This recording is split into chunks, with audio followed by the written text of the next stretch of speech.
Bismillahirrahmanirrahim. Assalamualaikum warahmatullahi wabarakatuh. Apa kabar anak-anak semua? Alhamdulillah sehat selalu ya, dan tetap semangat dalam belajar. Oke, hari ini kita akan kembali belajar akidah akhlak bersama Miss Eva ya.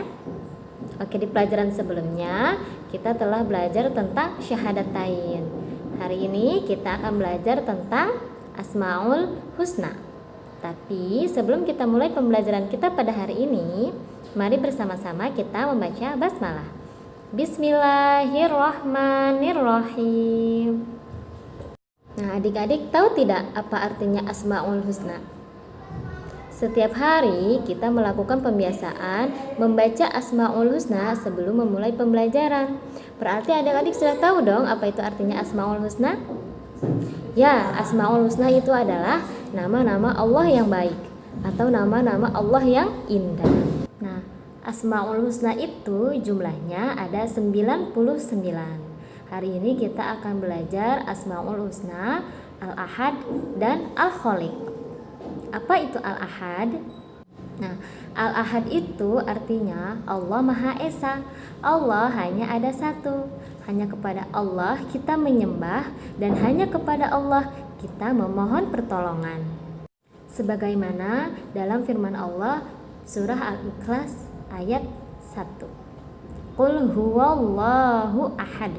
Katakanlah dialah Allah yang Maha Esa. Nah, yang kedua adalah Al-Khaliq.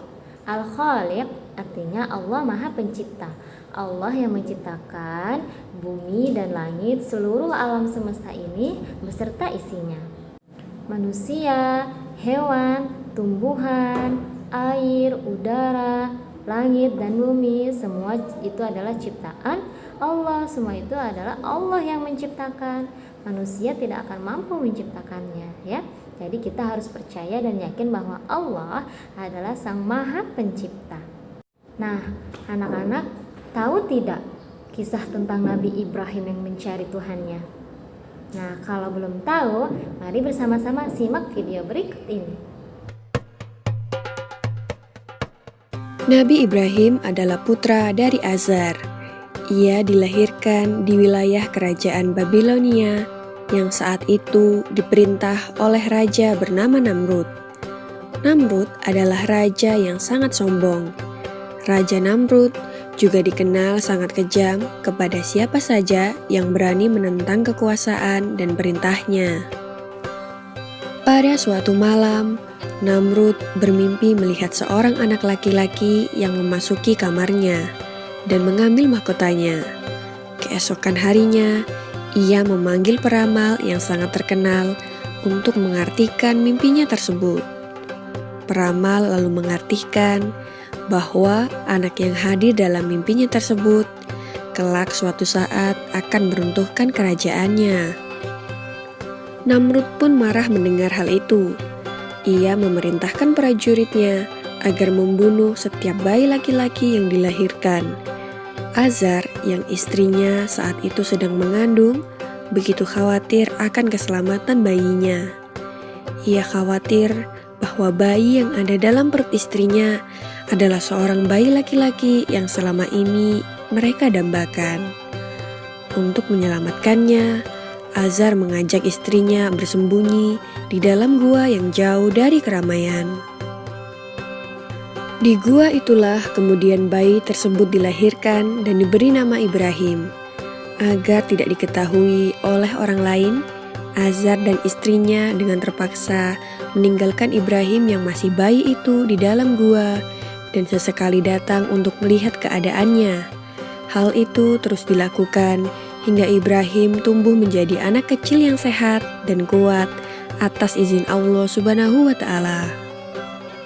Bayi Nabi Ibrahim dapat hidup dan tumbuh di dalam gua karena pertolongan yang diberikan oleh Allah Subhanahu wa Ta'ala.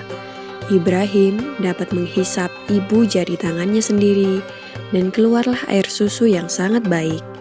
Itulah mukjizat pertama yang diberikan oleh Allah kepada Nabi Ibrahim alaihissalam. Hidupnya yang cukup lama di dalam gua tentu membuat Ibrahim kecil sangat terbatas pengetahuannya tentang alam sekitar. Ketika beranjak remaja, Nabi Ibrahim akhirnya keluar dari dalam gua. Ia begitu terkejut melihat pemandangan alam yang begitu luas dan indah. Di dalam ketakjubannya itu, Ibrahim berpikir bahwa alam yang sangat luas dan indah itu pasti ada yang menciptakan. Maka Nabi Ibrahim melakukan perjalanan untuk mencari keberadaan Tuhan. Ia mengamati lingkungan sekelilingnya, namun ia tidak menemukan sesuatu yang pantas dijadikan Tuhannya. Di siang hari, Ibrahim melihat begitu cerahnya matahari menyinari bumi. Ia berpikir, mungkin matahari adalah Tuhan yang ia cari. Tetapi ketika senja datang dan matahari tenggelam, gugurlah keyakinannya akan matahari sebagai Tuhan. Sampai akhirnya malam datang dan bintang di langit bersinar yang membuat suasana malam menjadi lebih indah dan terang.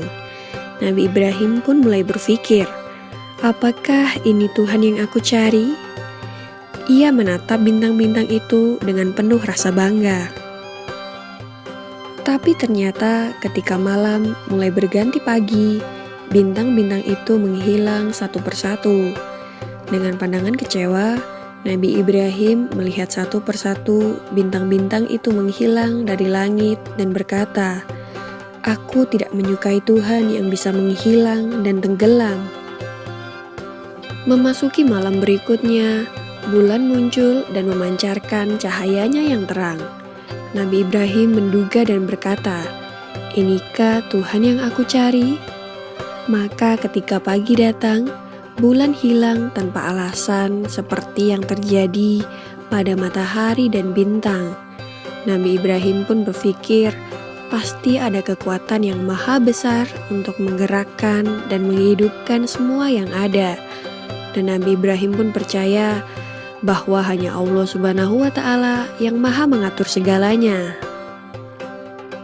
Demikianlah kisah Nabi Ibrahim alaihissalam dalam mencari keberadaan Tuhan. Nah, anak-anak, itulah tadi video tentang Nabi Ibrahim yang mencari Tuhannya.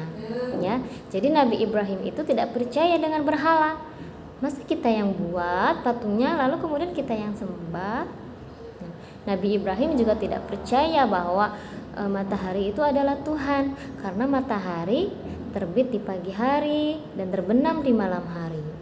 Nabi Ibrahim juga tidak percaya kalau bulan itu adalah Tuhannya, karena bulan adanya di malam hari, tapi siang hari tidak ada ya.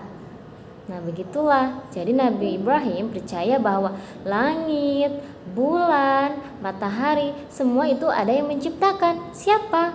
Allah Subhanahu wa Ta'ala. Nah, teman-teman, sampai di sini pembelajaran kita hari ini ya.